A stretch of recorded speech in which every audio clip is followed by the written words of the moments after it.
इनको एकांत में प्राप्त होगा, वो तुम्हें घर में प्राप्त होगा, परेशानी क्या है। एक हम महाभारत का दृष्टांत सुनाते हैं।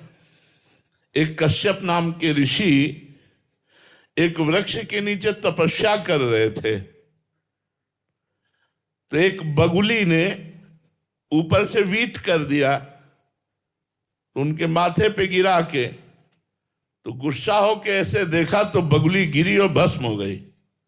भगवान व्यास देव जी ने लिखा महाभारत में। उनको लगा मेरे में बड़ा पावर आ गया।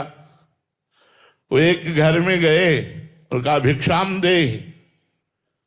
तो एक नौवधू निकली, प्रणाम किया और कहा महाराज कुछ क्षण रुको, मैं तुरंत भिक्षा लेके आती हूं।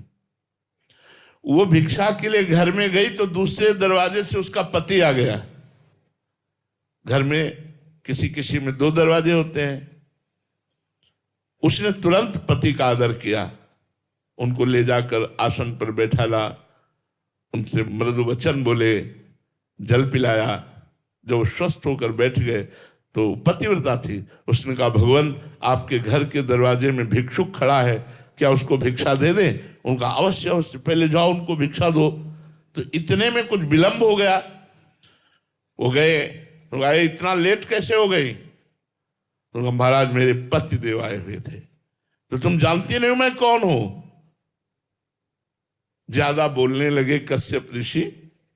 ये लिखित महाभारत की कथा है। उसने कहा महाराज मैं अपने पातिव्रत धर्म के प्रताप से मैं देख रही हूं कि तुम्हारा अंधा और बूढ़ा बाप किस तरह से क्लेश को प्राप्त हो रहा है, और तू यहां तपस्या का नाटक कर रहा है। तूने क्या वृक्ष की बगुली समझ लिया कि तुम देखोगे और भस्म हो जाओगे? यह घटना किसी ने जाना ही नहीं था। अब तो उनके होश उड़ गए कि यह बात कैसे जान रही है एक नौवधू गृहस्थी में रहने वाली। तो उन्होंने हाथ जोड़ा और कहा देवी ये बगुली के भस्म होने वाली बात आप कैसे जान गई?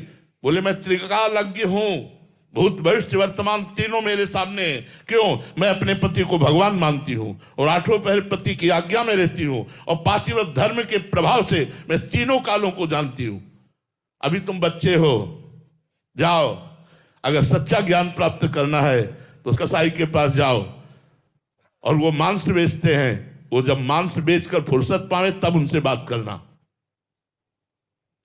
इनके तो होश उड़ गए कि एक घर गृहस्थी में भोग भोगने वाली स्त्री पूरा पर्चा खोल दिया। वहां गए तो देखा वो कोई 1 किलो कोई 2 किलो मांगता था, तो मांस बेच रहा था। घृणा हुई कि अपवित्र मांस बेचने वाला क्या हमें उपदेश देगा, चले।